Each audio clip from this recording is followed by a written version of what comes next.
there's nothing wrong with the product or even the customers, but the team as a whole, they are lacking clarity. They are lacking alignment.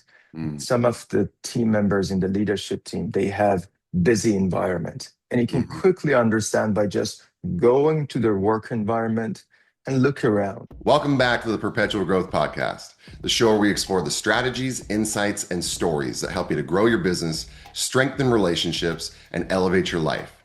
Because growth isn't just about what you achieve, it's about who you become along the way. Now, quick ask before we dive in. If you get value from these conversations, please follow the show, share the episode with someone who needs it, and leave a review. That's how we keep bringing on high caliber operators and thinkers like today's guest. If you've ever felt like your business is busy but not clean, growing but not controlled, or successful on paper while quietly exhausting you as the owner, this episode is going to give you the language, structure, and clarity that you need to succeed. Today's guest is Rafael Eljou, professional EOS implementer, angel investor, and systems designer who works with founders, leadership teams, and even investors to bring in order, traction, and execution into complex businesses. Rafael has sat on every side of the table, operator, coach, investor, and what makes this conversation powerful is that he doesn't talk about EOS as theory. He talks about it as a decision-making operating system for real-life businesses. This conversation is about clarity over chaos, execution over effort, and building a business that serves your life, not the other way around. Rafael, welcome to the Perpetual Growth Podcast. Thank you, Zach, for having me. It's You're very interesting to welcome. discuss about all of these. Yes, it is. Yes, it is. Well, Rafael, I always start here because I think it tells a lot about how someone really thinks. Now, what does growth mean to you right now in this season of your life? Helping others. I think in my 20s, I was looking for a lot of growth in terms of just increasing whatever aspect of my life that I was expecting. But in my 30s, and 20s, I did mostly entrepreneurship, started three businesses, bankrupt one, sold the other one, exited the third one, came to the United States, studied MBA, and then I started to not going through the entrepreneurship necessarily, but trying to really be a systemic thinker and help entrepreneurs. Mhm. And then that was my 30s. But in my 40s, being a coach now, my main point of growth is to see other people grow. And by helping them not to make the same mistakes and many of the same mistakes that I did in my 20s and 30s. Yeah, no, that's beautiful. I can relate to that with in virtually every respect. I mean, I started or joined a small family business in my 20s, well, actually at 19, and then took over at 20 without any real formal business schooling, education, mentorship, anything. Yeah. And it was a long, painful journey until I found the right mentorship, coaching, educational resources, and so on. How has that definition changed as you moved from operator to implementer to investor? Hopefully, it doesn't change. And here's the issue that you usually see. As an entrepreneur, you feel you need to impress an investor. As an investor, you feel you need to squeeze the entrepreneur. As a coach, you feel you need to impress everyone. But the goal is that you try to be yourself. You try to be open and honest. That's like one of the values that we talk as an EOS implementer. Every time I'm working with a team of company leaders, the first point is that if you guys are willing to be open and honest and vulnerable, we are going to build something great together. But if every time you are trying to show that you are the A players and there's nothing wrong, then you don't need to be coached on anything. So when you're sitting on each one of these tables, if you as an entrepreneur say, this is what I think will work, these are the good part of the business, and these are the things that we are lacking. And if you're talking to an investor, not only that investor can help you to find those missing talents, but also know a better experience of what is it that he or she is investing in. I'll give you a story. I was Mhm. talking to uh, a CEO who was pitching about a drug, and for like 35 minutes, as he was pitching, I had a feeling that there's something missing and I couldn't trust that person. So I started to constantly squeeze.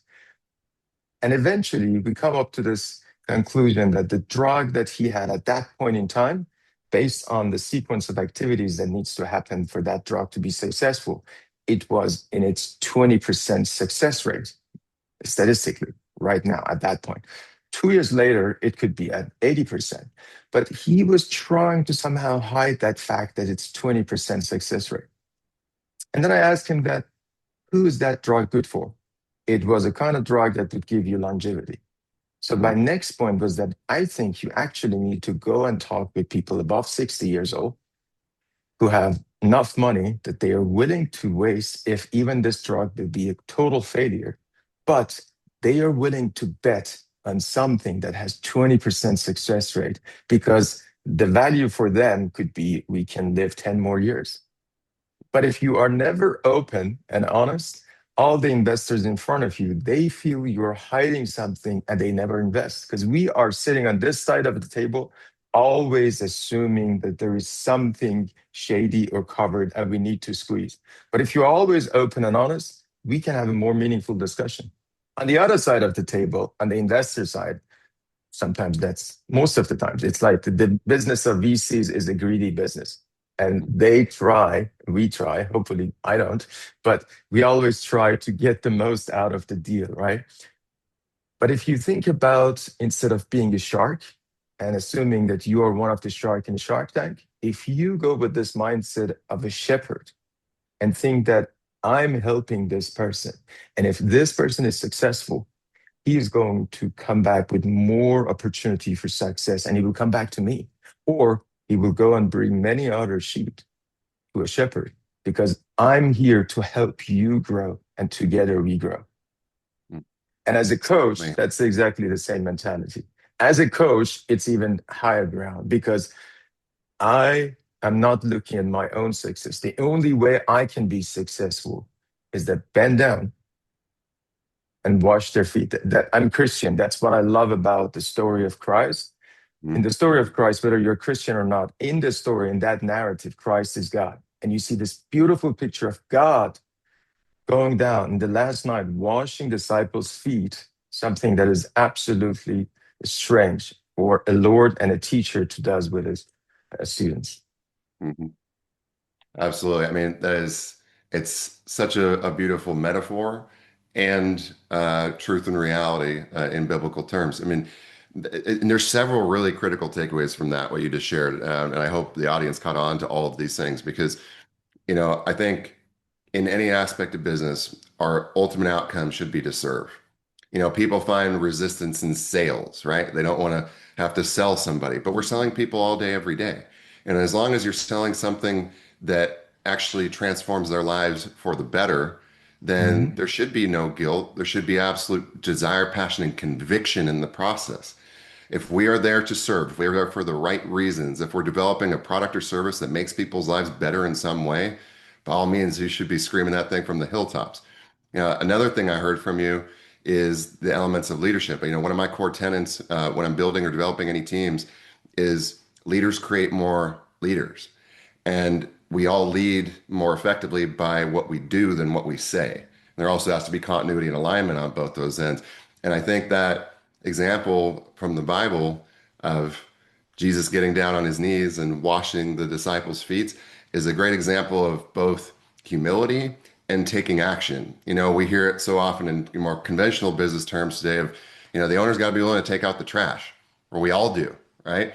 And Right. that's another great way to lead.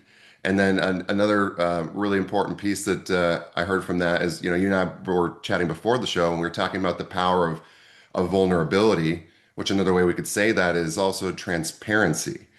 People can feel, like you were saying, if we are hiding or withholding any kind of information. I mean, we quite literally have real gut intuition. There are mirror neurons in the stomach that are communicating more frequently with the brain than the heart, right? And if we're Right. not paying attention, or I mean, we're unconscious, we are paying attention to those things, and people will feel that resistance in them. So when you can lead with that transparency, own what the challenges are up front, you create an even playing field where now we can come together and start figuring out how to solve these problems, and in turn create these opportunities at a much higher level. Absolutely. Such a three incredibly powerful messages already right here in the first few minutes of the interview. I love this, Rafael. Um, Now, I want to kind of shift gears for a second. I mean, when you look at the founders you work with, Mhm. what do they, and I think this actually aligns very much with this conversation. What do they think that their problem is versus what it usually actually is?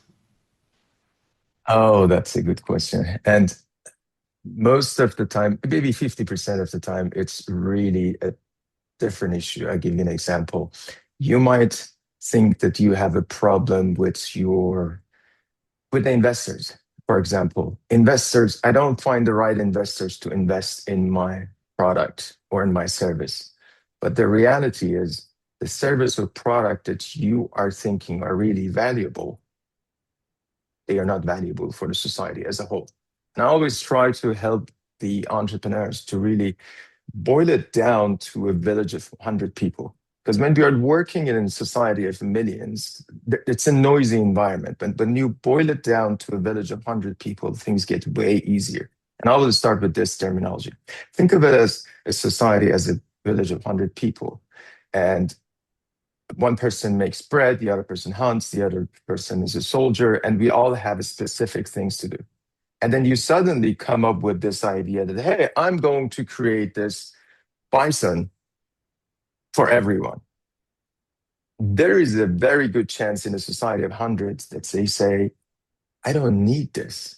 I don't care how cheap it is or how beautiful it is. It doesn't really satisfy any need of mine.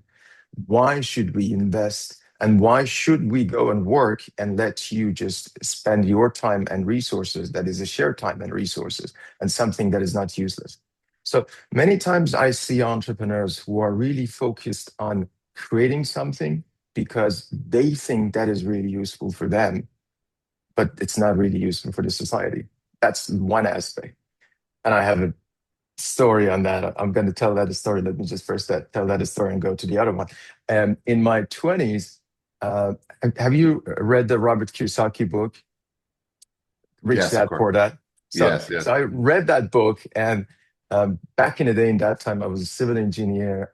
Civil engineering wasn't my goal. My dad wanted me to be a civil engineer. I wanted to be a software engineer. So I was doing civil engineering. In EOS terminology, we have this terminology. We say GWC, get it, want it, capacity to do it. So I get what construction and work is. I had absolute capacity to do it. Do I want it? Boy, I hated that.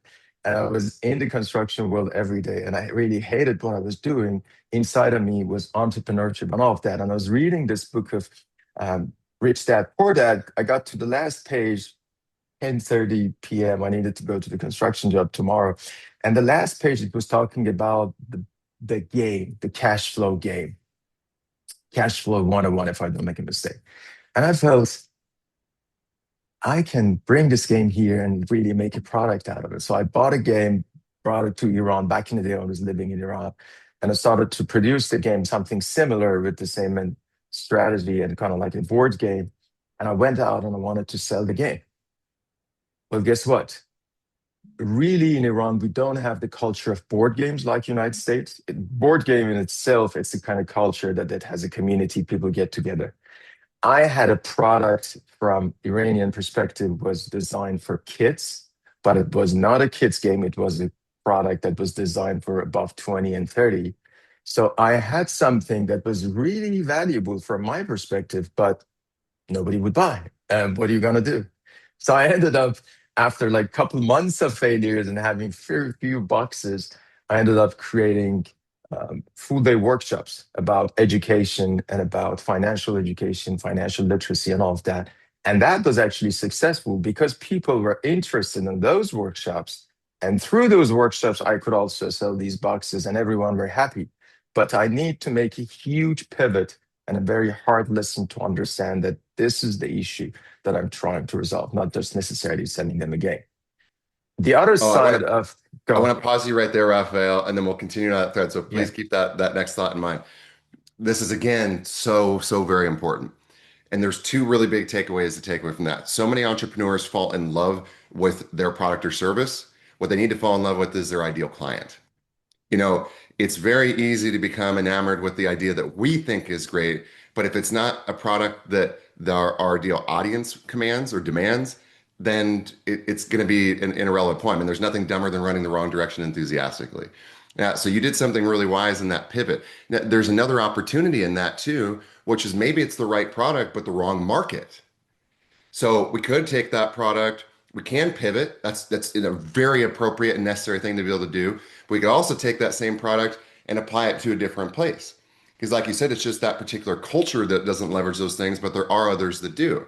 Now, you found a way to take the concept and translate it to your ideal client, which is brilliant. And there's still an opportunity to maybe bring that thing just to a different market, maybe here in the US. So I just had to share those two takeaways because again, you are dropping a ton of golden nuggets right now. So I'm sorry for interrupting. Please continue. No worries. The other part that usually happens is there's nothing wrong with the product or even the customers, but the team as a whole, they are lacking clarity. They are lacking alignment. Mm, Some of the team members in the leadership team, they have busy environment. And you can mhm, quickly understand by just going to their work environment and look around. It's always very interesting that if you go to a work environment, and it's very busy, that's usually a triggering point that what they are doing together is also going to be busy with a lot of noises. So sometimes when I go to a new work environment and I work with these leaders, I try to help them to see that they can hit the delete button in their work environment and get rid of many things that are just a noise. Lots of papers, lots of books, all the other thing. So many posters. And as they get rid of those, they realize that they have a lot of that type of information in their brain, carrying them with themselves. Being a sharp entrepreneur needs an absolute focus. In a world that we are bombarded with lots of information, bombarded with social media. Oh, I beg, if you have a social media, just cut it to 15 minutes a day. You don't need to read all news notification. You don't need to have every comment that people are adding to your product. If that's needed for your business, hire someone to do that. But as an entrepreneur, your first priority is just having absolute focus on what you're doing. mm, And when you start to trim down all of those noises, people will start to first feel, I can breathe. It's not that I'm 10 feet down the ocean. Now I'm coming above and I can float and I can see what's happening. I can see the chaos above the water. And now I can think about what type of boat do I need? What do I need to make this ship to go to the next level? mm, So sometimes as I'm talking with them, it's really about helping them first gain control and focus on their own life and then bring that to the team. mm. And sometimes it's all about the lack of alignment on the vision. Most of the time, you have a small company started from a few people. There was this entrepreneur in EOS terminology, we call them visionary. These are the people who want to be 10,000 feet above the ground, come with lots of ideas, maybe 20 ideas every week. 18 of them might not work at all. Two of them is good for the next 6 months to be executed. So these are the type of people, and they really push the organization in the first few months or years. By the time the organization has grown, and now we are talking about, I need to hire a VP of sales and marketing, finance, operation, different leaders. They don't have that background. They came from different companies. They don't know where necessarily things started or where it's going. And there's not enough communication between the visionary and the few first compared to these new leaders. So you go and sit in the room and you start to talk about the vision. Where are we trying to go? That's the first thing we do as an EOS implementers. And you get different narratives. And then suddenly the visionary, when you talk with the visionary, says, if only these people could get what I want, we were all going to the right direction. And that's true. But sometimes also as a visionary, you need to be able to adjust a little bit as well. Mhm. I remember Steve Jobs had this very famous discussion that he said, if you are hiring very talented, smart people, you need to also let go and let them use their talent at some point. So part of being a visionary is that I share the vision. The other part is that as I'm having all of these highly talented people now sitting around the table, I need to be able to let go maybe 20% of that vision to get to that 100% alignment with everyone. Because maybe there are things that I'm still thinking, but they're not true.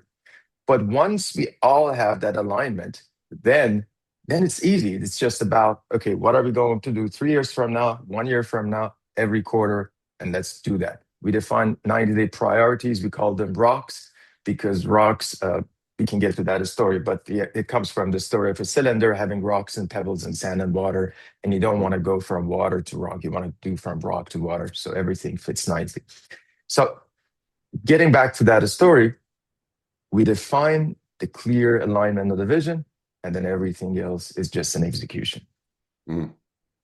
Yeah, absolutely incredible. I mean, there's so many takeaways. You immediately brought me back. I've had the opportunity to work alongside some of the biggest names in the world, and the vast majority of them had, I call it the entrepreneur's curse, but it is that visionary gene, and it's a beautiful gift when it's harnessed appropriately. And I remember one specific man in particular. I won't name names, but it was every day. We knew without a doubt he would walk into the office and walk into the leadership team meeting, and I read this or I listened to this podcast episode. I've got this new idea, and the leadership team had to pull back on the reins and say, "Great idea. Let's put that in the back pocket. Remember, this is the current focus and trajectory." Now, of course, he's the owner, so there were certain times where we didn't always have that luxury. We had to listen to what his requests were, but there's so much wisdom in maintaining alignment and setting that foundation through vision. Now, how do you help create that? I mean, I hear vision as a component to it, but how do you help create that container of accountability around a visionary when it is their natural tendency to want to create and bring new things to the table? So, I mean, how do you keep that spark alive while simultaneously, that maintain that dichotomy while simultaneously keeping them focused on the most important and present objectives? And if somebody's listening right now, what's something they could do that could help them maintain that harmony? Correct. That's a very good question. Most of the time, when a company starts, let's just name these two different roles: visionary and integrator. Visionary is the person who stays, as I said, in the 10,000 feet, comes with lots of ideas, love to think about the big picture, big problems, problem solving, but he or she doesn't want to really dig into the trenches, try to resolve all the issues of day-to-day basis. There is another role, we call it integrator. Outside, it could be chief operating officer, president, whatever you not want to name it. But the integrator is above all other functions. For example, you have a VP of sales, you have a VP of operation, VP of finance, HR, and so forth. They are all reporting to integrator. An integrator is the person who loves to deal on the day-to-day issues, follow up with everyone, make everyone harmoniously working together, and also be the cushion and a buffer between the business and a visionary. So while it is very important for the visionary to come with new ideas, it is very important for the integrator to have an absolute pulse of the business and give this feedback to the integrator that 80 of these, they don't work. 2 of them, they're great. 1 of them we should execute in 6 months. The other one maybe next year. Or maybe 3 of them are really great, but right now we are going through a change. Let's have a discussion 3 months down the road. So that's one part. We break that and we create a visionary and integrator, and we let them and we help them to trust each other. There is a book called Rocket Fuel, and the idea, that's one of the other books of the EOS library. The idea is that once you have this visionary integrator duo, they act as a rocket fuel. They feed and fuel each other, and they will run the organization to wherever it needs to go. That's one side. The other side is that when we are talking about an accountability, this is the first day of implementing EOS. We start by, okay, whatever structure we have right now, like this is literally after an hour of basic talking, we all get together and we start to ask ourselves, if there was no issue on the number of people or the people who are doing the work. If we wanted to just purely design the company structure and we name it accountability chart, how would it look like? We start with this idea of it needs to be a sales and marketing, operation, finance, and then we start to break it down. Once we design it completely, and we say, okay, tell us the 5 high priorities that every function needs to do. And then we do that. After that, we start to ask, who are the right people for these seats?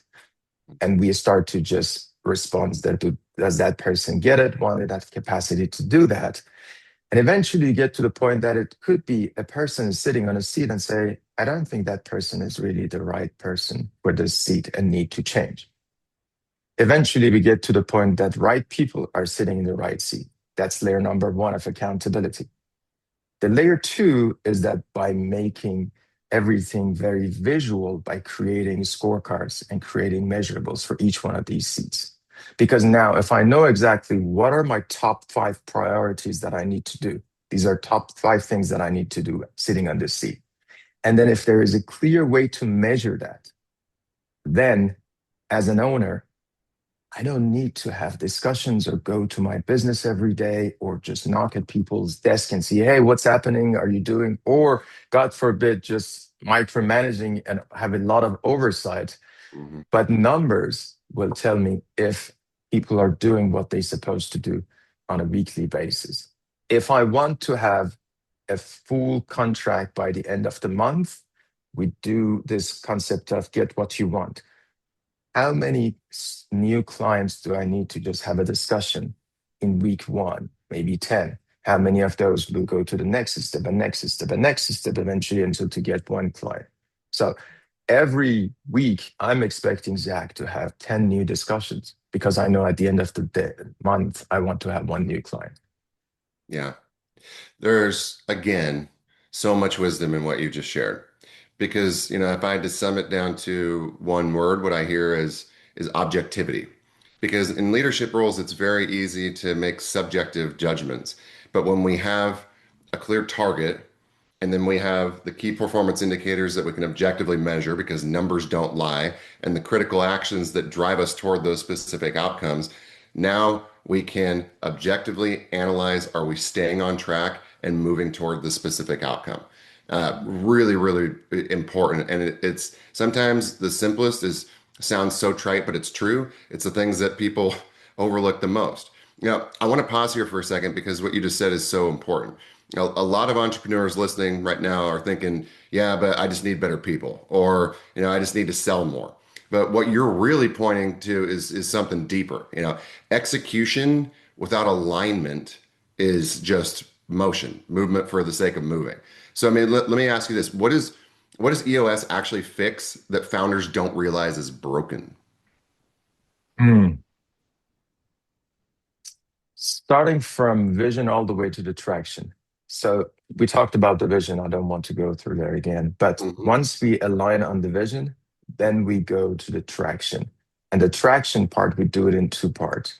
First, we created this 90-day world that every 90 days, you as a leader need to focus on 1 to 3 things, not 20 or 30 things, just 1 to 3 things. And these items, we call them rocks, shouldn't be what is part of the business as usual. It should be part of what will move the needle to the next step.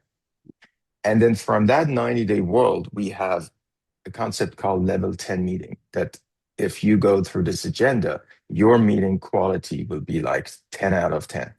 And the whole point about that meeting, that we get together every week on the same day, on the same time, with the same group of people in the company leaders. If 1 or 2 can attend, we keep it in the same time. So first, we want to build that discipline, that things happens in the same time with the same group of people. And then we go through the same agenda. The first 30% is just reporting on what is the status of the scorecards, what is the status of rocks, what is the status of company information. And then for the next 60 to 70%, we just resolve issues. And issues is one of those areas that most of the time companies are lacking. I was working in a Fortune 500 company for a couple of years, And they had this rhythm of talking about issues. That was my first experience, but then I realized that it's very common on most companies. So you have an issue and you start to discuss. Out of that issue, four more items comes, and then you start to discuss about those randomly, and then four more, and you suddenly realize you have discussed maybe for an hour and a half about 20 different issues. You just discussed and discussed and discussed, and nothing came out of it. You feel good as a leader. Hopefully it wasn't your strategy to just get rid of your own issues and throwing other things, but everyone feel good, nothing happens, we go, same issues are staying there. One of the things we teach them is to, once you have an issue, just go deeper and deeper and deeper, not to discuss, just to identify what is the root cause. Once you identify that, then start to discuss about that root cause to get solved. And then once you solve it, you assign some action items. And next week, you go to the meeting, first discuss about all those issues that should have been solved by now because you have an action item assigned to someone. So getting from that 90-day rhythm to weekly rhythm to resolve all the issues that are coming will really help the company to go to the next level. Because once you have a company that has a clear vision, once vision is clear, once people component is clear, once everyone are right people sitting in the right seat, and once we have the data component, once we have the right measurables, metrics, the scorecards, everything is clear, you will see a lot of issues because it used to be a black box. Now it's a very transparent entity that smokes out these issues. And you want to be really good at resolving these issues. Otherwise, you feel depressed and you think, what's happening? Why do we have so many issues? They used to be there. You just couldn't see that. Mm. And the other part is the beautiful, boring business of process documentation. Yeah. Everyone hates it, especially if you're an entrepreneur. You think like, what are we doing? Yeah. Everyone should know what they're doing. Yeah. And I'm expecting everyone to do it correctly. But I don't realize that by the time that this perfect team member that I have, and maybe he has been with me for the last 3 years, the moment that he or she leaves the team, then I have lost that organizational knowledge. Mm-hmm. So it is very important to document what really defines our way of work in this company. And what we work together with these entrepreneurs is that instead of really focusing on creating an SOP with 500 pages, go to your core processes, document those with a 20-80 rule. Think about 20% documentation that gives you 80% of the value, not really going through every single steps that you need to move the needle from here and there and there. Tell what are the highest priority, what needs to be done. But then use that to train everyone and measure the performance. And that makes the business really scalable. Less chaos, God willing, no chaos, because everything is really going through the plan. And it makes it scalable and fun to work and profitable. And once a business is scalable, it's just a matter of grow and grow and grow because it goes on the same foundation. Yeah. Now that what you just said, that again, multiple takeaways. One, meeting fatigue is real, but I believe that more often than not, that meeting fatigue becomes from a lack of clarity, objectives, and actual clear outcomes or any kind of accountability or structure. It's like there's a lot of great ideas that are generated, but then nothing is actually positioned as a framework. Nobody's assigned specific objectives, tasks, things that they actually have to create an outcome that they have to lead to, let alone deadlines. And then it just ends up being this cyclical process where you're talking and you're moving, but you're not actually moving in a very specific direction. So having that structure is so very, very important. And then same thing from a standpoint of scalability is without the operational foundation, the standard operating procedures, you become codependent on the knowledge the person has in their mind. But if that isn't put in paper, then you really don't have a business. And then you got to scramble to rebuild that role, which takes a whole bunch more time and resources and slows down the engine and prevents scaling and growth. And I think this is something that's so easy for entrepreneurs to overlook because they get so caught up putting out fires that they're not focused on, like you said, the big rocks in the jar first. And I think maybe to put have you answer this from a slightly different perspective that will really provide the ultimate value to our listeners Why do investors in private equity firms care so much about the operating system before they even look at growth? Oh, that's my lovely point. As in a private equity, you are investing in two things. First, the structure of the company without the people. Mm, If there is a clear structure, I can see how things are moving. What is the input? What is the output? And at the end of the day, as a private equity, I'm measuring everything by EBITDA. So, what is my full profit at the end of the year? And I want to increase that. That's how I'm getting value out of that.